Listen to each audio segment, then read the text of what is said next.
Hello Aries and welcome to your May 2023 reading.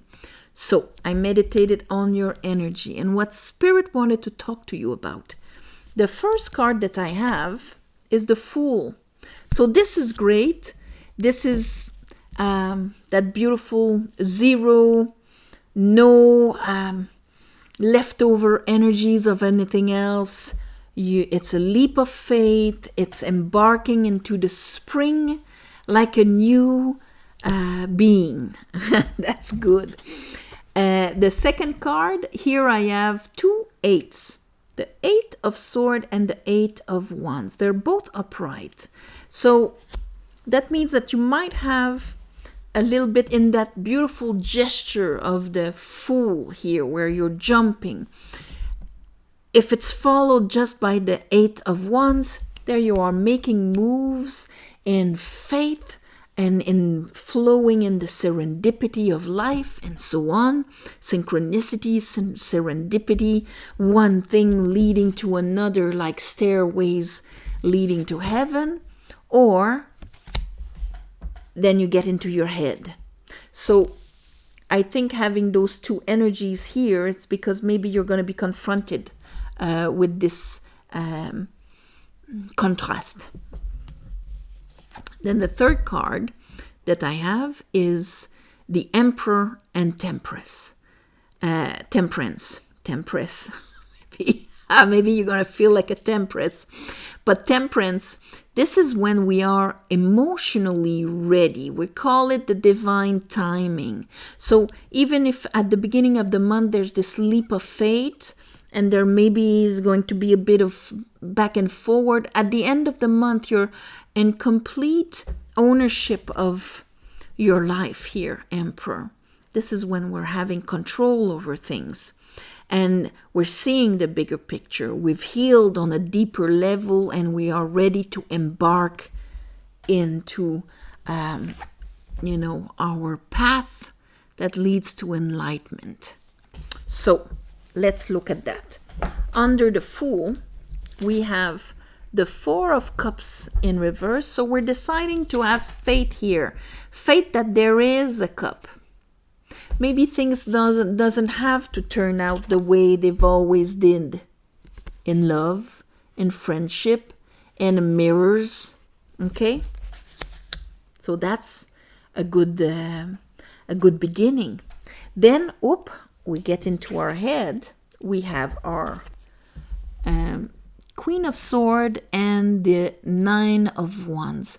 So I think what happens is that if you've met somebody new or just deciding to start interacting in a different way with the ones that you are with, here this is your wisdom feminine that is willing to see past your field of protection here, Aries, where good luck getting close to that person because they have a wall of protection made with all of the times they were hurt, they fell, or were attacked, or whatnot. Here, the Queen of Swords is seeing past this, and it is allowing this force field to come down. So we're less in our head and ready to start to actually move in that way. Under the readiness, we have Death and we have the Queen of Pentacles. And that is the transformation, the letting go of the past hurts, the past resistance, protections, because we are starting to feel secure, safe, ready to commit, ready to engage. That's the Queen of Pentacles. Knowing that what we have to offer is enough, we're letting the past transform. Okay?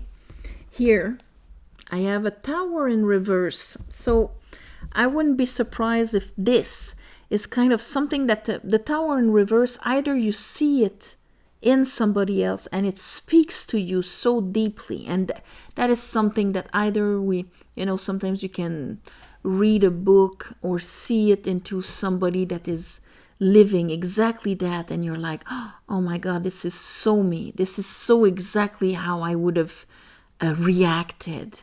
And I have the same wound, or I have the same attitude towards connection, growth with somebody, and so on. So here, that tower can be a shock that is happening outside of you, but that is enough to make you realize this.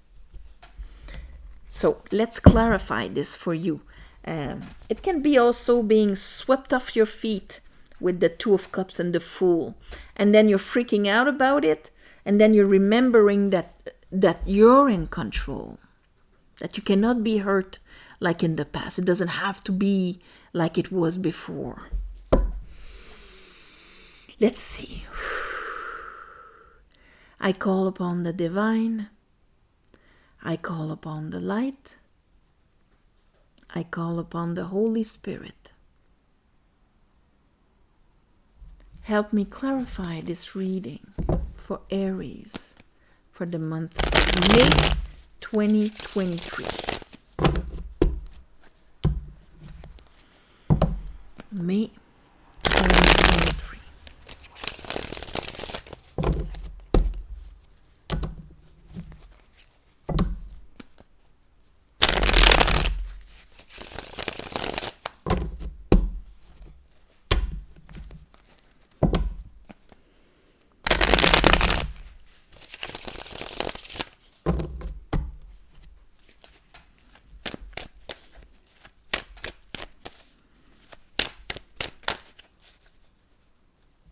Oh, something had turn around. Oh, there's our tower. Okay. So here I have the Two of Pentacles and the Six of Swords in reverse. And that's the contrast with the Fool. Because the thing is that the Six of Swords, this is when we're consciously turning the page on the past, just keeping its wisdom because we don't want to juggle anymore. Here, we don't want to juggle anymore, so we're jumping in faith. But we do need, and that's why temperance has to arrive, and that's why it's not quite a great jump. You know, the past catches you up because you haven't quite done the turning the page and keeping the wisdom of what you need to turn the page on. Okay? That's what the Six of Swords is all about. Let's look at that Four of Cups. Oh, there was another card here. Ah, yeah, Two of Wands. It's a choice. It's always a choice. There's your new path in front of you. I'm keeping my old sadnesses, or I actually move on from it. So maybe the first steps will be chaotic and you'll have a bit of the, yes, I'm embarking, and at the same time, yes, no, yes, because I still am a bit juggling here, but at least you're doing it.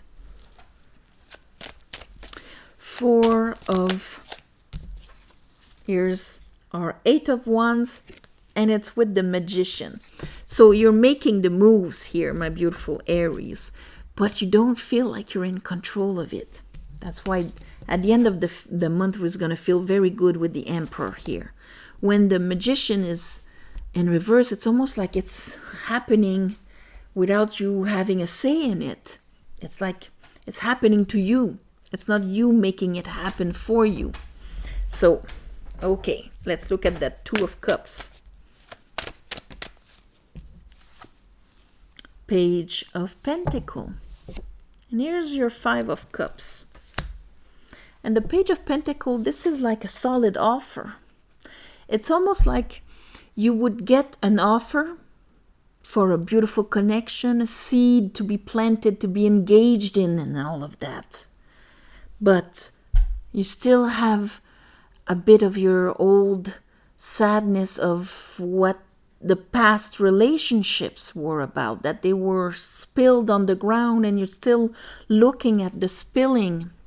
You're still feeling it. You still have that cloak of darkness of everything you've lost.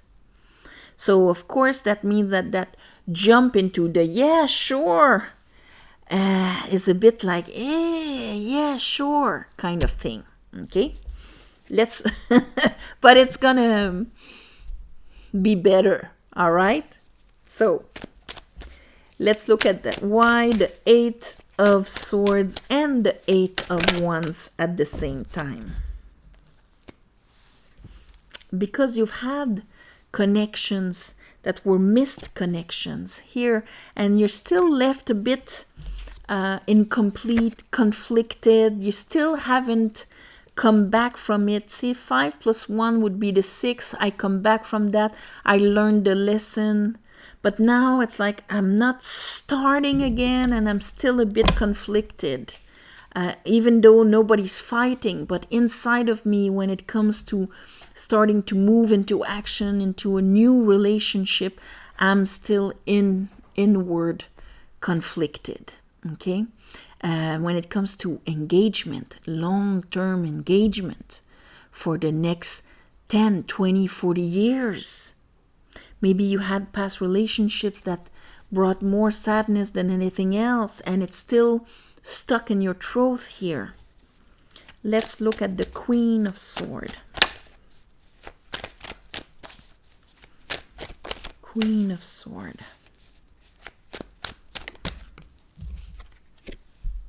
Justice and the 7 of Wands. So for you, you're still into looking at connections where I have to put my boundaries here. Okay? So maybe you were attacked or you felt attacked in your past relationships. Justice is all about partnerships. Okay? The balance in partnerships. And so if we've lived relationships where we had to put boundaries, and look at how he has to put his wand here to make sure that he's not being dragged down. And that kind of removed a lot of your sovereignty in relationships. This is what needs to be transformed, healed, and let go so that you can be sovereign in your next relationship. 9 of Wands. So you're putting down your guards here. You're starting to see a bit more about, for something to be balanced. And here, you're putting your guards down a bit, but that part goes with your 8 of Swords. And who is there? Page of Wands in reverse. Of course, it's hard to get into a relationship all innocent and joyful like the Page of Wands if we still hold the vision of a relationship. Means that at one point they're going to ask more, they're going to impose their will, and I'm going to have to be on my guard. So, of course, that makes it hard to really embark in the arrows of love. 8 of Wands, jumping like the fool. If we haven't finished understanding what has happened there, so that you can be the magician and not a relationship happened to me, and not I'm not able to make it happen. Let's look at the Emperor and Temperance. 10 of Swords and the Hangman. So the thing is that this month you're going to look at that from a completely different angle, and you're going to see how maybe you've hurt yourself, you sabotaged yourself, you imprisoned yourself, all the swords, okay? And you will be ready to emotionally let that go. How maybe you were betrayed, or you betrayed yourself, or whatever. death. You're letting die transform. Okay. Here, this is I take all the responsibilities. I don't know where things are heading, and I don't feel like I have the sovereignty over it. And here I have the Empress in reverse. This is to clarify death. Death needs to purify that. It's like if you're still carrying an Empress in reverse. So that means somebody that is not in unconditional love and abundance. Okay, the nurturing, it's going to be the opposite. And with the Pope in reverse, it's also not having the sovereignty of what I choose, what I decide that is going to incarnate, my discernment, my empowerment into the power I have in what I engage myself in, and so on. My discernment. This has brought you a lot of sadness. So seeing this from a different angle is that this does not happen to me. This happened because I was like this. And as the moment that we reverse the vision of it, then it's not something that can happen to us anymore. Let's look at your Queen of Pentacles, because the thing is that it probably affected your self-worth. Okay? And here I have the Two of Swords and the Ace of Pentacles. And the Ace of Pentacles is in reverse because you need to make that inner decision here of what is my truth. Is my truth that connections, whether it is in love, friendship, business, whatever, the mirrors, in family, is this a source where I have to put boundaries, protect myself? I can be invaded at any moment. I have no control. Things happen to me. Or I am in control. I see that I cannot carry this anymore. I am going to have to be the emperor, seeing the bigger picture. I am enough. I am in control of these things. If I want that seed to happen, I have to be in that garden. And to be in that garden, I cannot be like this and like this. So it's letting die the disempowered one. We all have a disempowered aspect of ourselves, whether in our, inner child, somewhere. And it's either he's the one driving or not. We are letting it be purified and transformed. Because here, it's calling of you to really take charge of how you perceive, and because here, being able to perceive justice, balance, so that you can make it happen, so that you can see the bigger picture and make the choice to invest in one. Not because it's happening to you, but because you're choosing to make it happen. That's the difference here, Aries. Yeah. Sovereignty. I'm going to call this sovereignty because it is sovereignty in relationships for you. And yeah, the more you can perceive how things can be balanced, and the only way things can be balanced, it's if all parties are in their power, are in their Empress upright, and this way, then interactions can be balanced, and you don't need to be so protective of yourself. So, sovereignty. I'm going to call it like that. Sovereignty in love. So on this, my beautiful Aries, I am sending you all my love and light. Thank you for watching, sharing, commenting. Please subscribe to help grow the channel. If you want a private reading, in the bottom there's a website. You just go there and you can book a reading. It's very easy. And also, thank you for the ones of you who gave donations. It helps more than you think. And of course, on new moon, full moon, I ask the universe to give you back in the way that you most need towards your fulfillment, your happiness, your healing, your light, and so on. So on that, all my love and light. And I'll see you next month. Bye-bye.